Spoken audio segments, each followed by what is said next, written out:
ಗಳನ್ನು ಸೇವಿಸಿದರೆ ನಿಮ್ಮ ಟೆಸ್ಟೋಸ್ಟೆರಾನ್ ಏನಾಗುತ್ತಿತ್ತು? ಮೊದಲನೇದಾಗಿ ಇಡೀ ಮೊಟ್ಟೆಗಳು. ಹಳದಿ ಲೋಳೆಗೆ ಹೆದರಬೇಡಿ, ಅವು ಉತ್ತಮ ಕೊಲೆಸ್ಟ್ರಾಲ್ನಲ್ಲಿ ಸಮೃದ್ಧವಾದಿವೆ. ನಿಮ್ಮ ದೇಹವು ಟೆಸ್ಟೋಸ್ಟೆರಾನ್ ಉತ್ಪಾದಿಸಲು ಅಗತ್ಯವಿರುವ ಪ್ರಮುಖ ಕಚ್ಚಾ ವಸ್ತು. ನಿಮಗೆ ಹೆಚ್ಚು ಶಕ್ತಿ, ಹೆಚ್ಚು ಚೈತನ್ಯ ಮತ್ತು ಹೆಚ್ಚು ವೇಗದ ಚೇತರಿಕೆ ನೀಡುತ್ತದೆ. ಎರಡನೇದಾಗಿ ಕೊಬ್ಬುರಹಿತ ಕೆಂಪು ಮಾಂಸ. ಇದು ಸತುವಿನಿಂದ ಸಮೃದ್ಧವಾಗಿದೆ. ಪುರುಷರ ಹಾರ್ಮೋನ್ ಆರೋಗ್ಯಕ್ಕೆ ರಾಜಖನಿಜ. ಅದನ್ನು ಸೇವಿಸುವುದರಿಂದ ನಿಮ್ಮ ದೈಹಿಕ ಕಾರ್ಯಕ್ಷಮತೆಯನ್ನು ಸುಧಾರಿಸುತ್ತದೆ ಮತ್ತು ನೈಸರ್ಗಿಕವಾಗಿ ಸ್ನಾಯುಗಳನ್ನು ನಿರ್ಮಿಸಲು ಸುಲಭವಾದಿಸುತ್ತದೆ. ಮೂರನೆಯದಾಗಿ ಸಾಲ್ಮನ್. ಅದರಲ್ಲಿರುವ ಹೆಚ್ಚಿನ ವಿಟಮಿನ್ ಡಿ ಮತ್ತು ಒಮೆಗಾ 3 ಅಂಶದಿಂದಾಗಿ ನಿಮ್ಮ ಹಾರ್ಮೋನುಗಳು ಸ್ಥಿರವಾಗಿರುತ್ತವೆ ಮತ್ತು ನಿಮ್ಮ ಮನಸ್ಥಿತಿ ಸುಧಾರಿಸುತ್ತದೆ, ಮಾನಸಿಕ ಆಯಾಸವನ್ನು ನಿವಾರಿಸುತ್ತದೆ. ನಾಲ್ಕನೆಯದಾಗಿ ಅವಕಾಡೋ. ಆರೋಗ್ಯಕರ ಕೊಬ್ಬುಗಳು ಎಂದರೆ ಬಲವಾದ ಹಾರ್ಮೋನುಗಳು. ಈ ಹಣ್ಣು ಕಾರ್ಟಿಸೋಲ್ ಮತ್ತು ಒತ್ತಡದ ಹಾರ್ಮೋನ್ ಅನ್ನು ಕಡಿಮೆ ಮಾಡಲು ಸಹಾಯ ಮಾಡುತ್ತದೆ. ಇದು ಸಾಮಾನ್ಯವಾಗಿ ನಿಮ್ಮ ಟೆಸ್ಟೋಸ್ಟೆರಾನ್ ಉತ್ಪಾದನೆಯನ್ನು ತಡೆಯುತ್ತದೆ. ಮತ್ತು ಐದನೇದಾಗಿ ವಾಲ್ನಟ್ಸ್ ಮತ್ತು ಬಾದಾಮಿ. ಅವು ಮೆಗ್ನೀಸಿಯಂ ಮತ್ತು ಸತುವಿನ ನೇರ ಮೂಲಗಳಾಗಿವೆ. ಇದು ನಿಮ್ಮ ಹಾರ್ಮೋನ್ ಉತ್ಪಾದನೆಯನ್ನು ಸುಧಾರಿಸುವ ಮತ್ತು ಪ್ರತಿದಿನ ನಿಮಗೆ ಬೇಕಾದ ಹೆಚ್ಚುವರಿ ಶಕ್ತಿಯನ್ನು ನೀಡುವ ಒಂದು ಶಕ್ತಿಶಾಲಿ ಸಂಯೋಜನೆಯಾಗಿದೆ.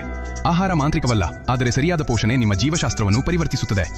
ಪ್ರಕೃತಿಯು ಈಗಾಗಲೇ ನಿಮ್ಮ ಮ್ಯಾಜಿನ ಮೇಲೆ ಇಂಧನವನ್ನು ಒದಗಿಸಿರುವಾಗ ಕೃತಕ ಪರಿಹಾರಗಳನ್ನು ಹುಡುಕಬೇಡಿ. ನಿಮ್ಮ ದೇಹವನ್ನು ಸರಿಯಾಗಿ ಪೋಷಿಸುವುದು ನಿಮ್ಮ ನಿಜವಾದ ಸಾಮರ್ಥ್ಯವನ್ನು ಅನಾವರಣಗೊಳಿಸಲು ಮೊದಲ ಹೆಜ್ಜೆ. ನೀವು